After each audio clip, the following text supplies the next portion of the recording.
Who am I, you might ask? Well, my name is Bigfoot Ed. I've got a YouTube channel called Bigfoot Ed. Cool. Who am I? Well, I'm a man who wears many hats, sometimes during the same day. I am a longtime resident of the United States. Anyway, my certification, what gives me justification to be able to talk about, investigate, be what I am trying to be in the Bigfoot community, which ain't shit. I don't even think that that's a real thing, okay? The Bigfoot community is just ethereal, just kind of like Bigfoot. But anyway, my most recent accomplishments, I've been an archaeological field technician doing cultural resource management for various firms throughout the United States. And all that does is mean that I know how to dig a nice round hole. But I've been in many locations that are remote, rugged, and whatever, and seen quite a few things and heard a few things. I've never had a sighting of my own. I've heard some wood knocks. Anyway, I'm a graduate of East Carolina University, both from the School of Anthropology, which I focus in archaeology, as well as the first class of the School of Religious Studies, with a focus on revolutionary theology. I'm also received a certificate of forensic anthropology from East Carolina University, from the wonderful program they have there in forensic anthropology. I'm also a graduate of the professional cultural resource management program of Palomar College in San Marcos, California, with an emphasis in survey, excavation, laboratory techniques, and curation. And been a Bigfoot enthusiast since I saw In Search Of when I was a wee tot.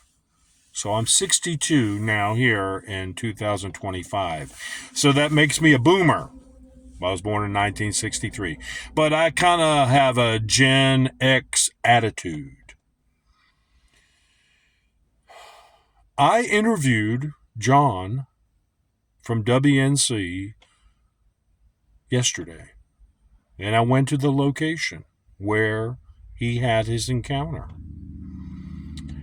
And I take my interview technique is almost like a police interview.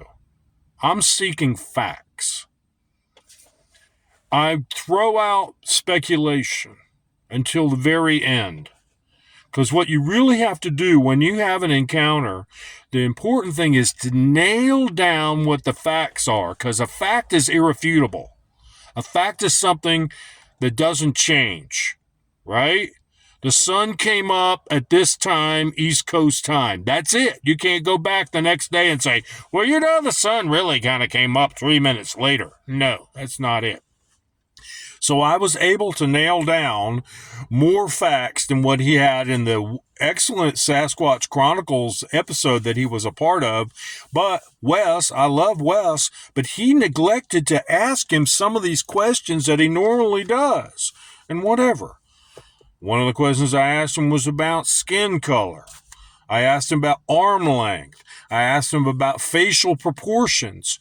I asked him about how the beings ran. What kind of stride, foot movement did it have? The other thing was exactly on his height estimations that he made, and how was he able to make those height estimations? The other thing was, how close were they? How long did this encounter take? Is there anything that he remembers since thinking about it that he didn't mention in the interview? And so we covered all of that. I spent 3 hours with him. We went as close as you can go to the location, because it took place in an area that is restricted to the public. For good reason, actually. But Other than that, we also went to an area which looked down on this area where maybe these creatures are at, which is also a restricted area. There's quite a few areas of restriction in western North Carolina because there are watersheds that drain into reservoirs. And they need to be restricted because people are messy, disgusting, greedy, and just, that's just how it is. We got to protect these areas. So my next podcast will be about all of those things. And my goal is to do a live broadcast where people can ask questions. I'm working on that on YouTube, but YouTube's being very stingy with the live broadcast now. But this particular broadcast, I spoke with John last night, and today is Friday, and I'm going to try to get something up. I just spoke with him again this morning and told him that we're going to be doing this. So I'm going to maintain his anonymity because first off, just like I said earlier today, I absolutely believe him 100%. There's no reason for him to lie. He's not getting anything out of it. He's actually suffering because of this, because he doesn't really understand. I wasn't able to answer all his questions about what he saw. I don't know. But I tried to tell him this, and this is what I tell people who have encounters and that worries them. Sorry, I'm trying to get my mustache. We're looking for the George Custer look. How'd you like that? That one way that he could consider looking at this event is that it's a gift. It's a unique experience that most people will never have, might not even want to have. I know there's millions of y'all out there that think, man, if I could only see a Sasquatch. I don't know. These things were strange what he saw. They were Sasquatch-like, but also, I don't know, crazy story.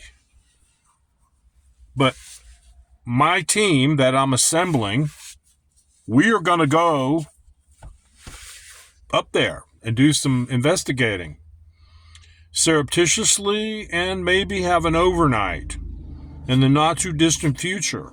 And so we're going to shoot some video and stuff when we do that. But where we're going, people will probably figure it out eventually. But we really don't need a bunch of yahoos up there because all they're going to do is ruin it for everybody else. But this is my early morning broadcast, which I hope to do consistently for quite a while. So I am Bigfoot Ed. And I'm going to say live long and prosper. Do your life well, because life is short. And maybe you think we're going to get another one. I don't know. I'm having a good time in this one, even though there are some circumstances in my personal life, which hopefully I may go into other podcasts about. It's very difficult. I lie awake at night thinking about these things that I am so powerless over and how I can set myself to be able to deal with them if some of these powers that be try to come in and ruin my damn life. I know that sounds paranoid, but if these things happen, you'll say that Ed was right. I don't want to be right about this stuff. But anyway, I appreciate you listening. Comments are appreciated and expected. But until then,